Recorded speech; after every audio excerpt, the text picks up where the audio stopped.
Piedmont, a stone's throw from Sydney's business district, currently supports a community of around 3,000 people. Traditionally, Piedmont had a large working class population who mainly lived in rental housing.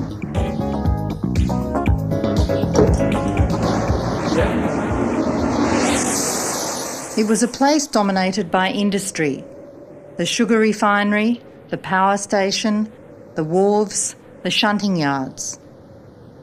In the past 30 years, industry has closed down. Housing has been demolished. People have been pushed out. The community of Piedmont is now made up of a mix of the survivors of the original population and the more recent business people and middle-income earners attracted by its charm and low prices.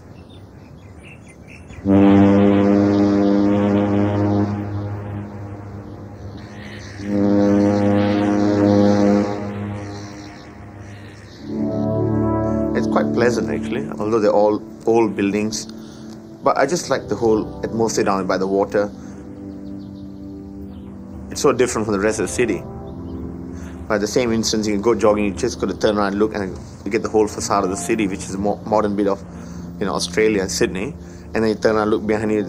That's what, it was like 200 years ago, 100 years ago, for example. So that's what I like about Piedmont, really.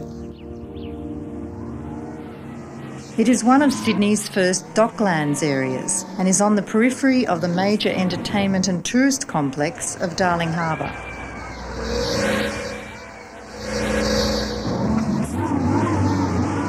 The City West plans for Piedmont are similar to the massive redevelopment schemes undertaken in many docklands areas around the world, in London, Rotterdam and San Francisco. A lot of tourists go to Darling Harbour. They sort of sit there and think, oh no, where do you live? Yeah, you have to say a place in Piedmont and then they'll... Oh, Darling Harbour or something. A lot of people that own the shops at Darling Harbour, they don't even know people live up here. Oh, that's what happened to me. They said, we didn't even know people lived in Piedmont. And we said, yeah, of course they do.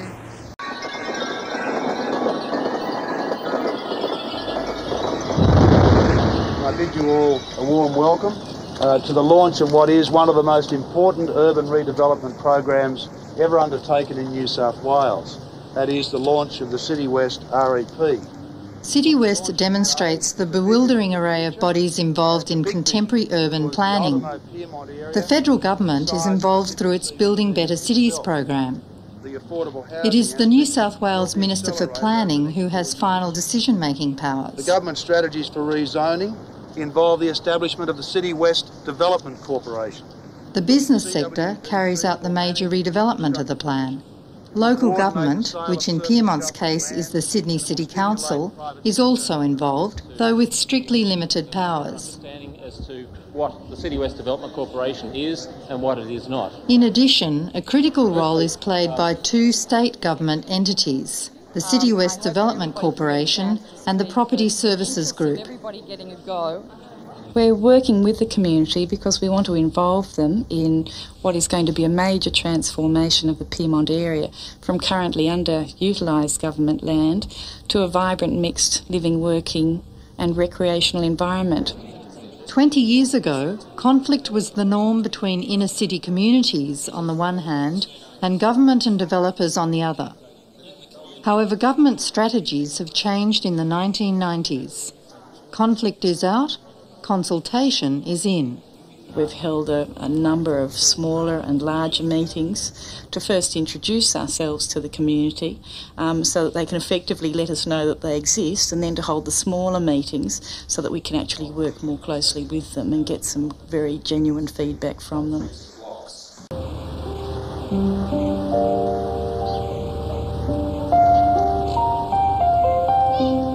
It was great living in Piedmont. There were lots of people and lots of kids. You know, we had the shops down the road. There were about 4 fruit shops and a supermarket and chemists. We had everything, and it's slowly just been taken away. one day and Karen came up and she put a sign up on the fence, Save Our Park. Of course, I was very complacent. I thought we'd never lose this park, you know. And my God, when I seen that, and I said, well, I better start looking in to see what's going on. And that was the start of it. Of course, we thought that no one could touch this park, but my God, they did. They absolutely destroyed it.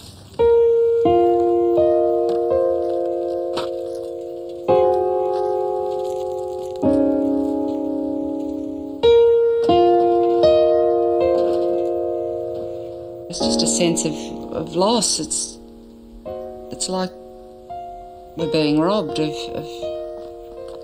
everything we ever knew. You know, just to think that a place has been purposely let run down since 1971. You know, they've destroyed a community and just for money. It's just unbelievable.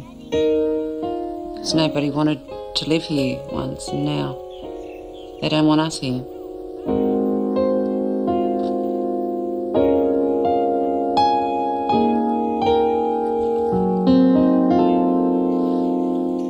One of the things that we should be listening to very hard in Pyrmont is the experience of urban consolidation and the experience of living in a medium density environment. And Pyrmont used to be a community of 30,000 people.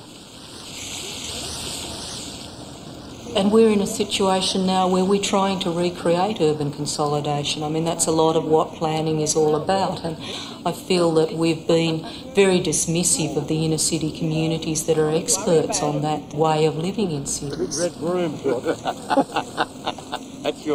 thought it was really good because quite a few of the community, we got together and we all had the same feelings.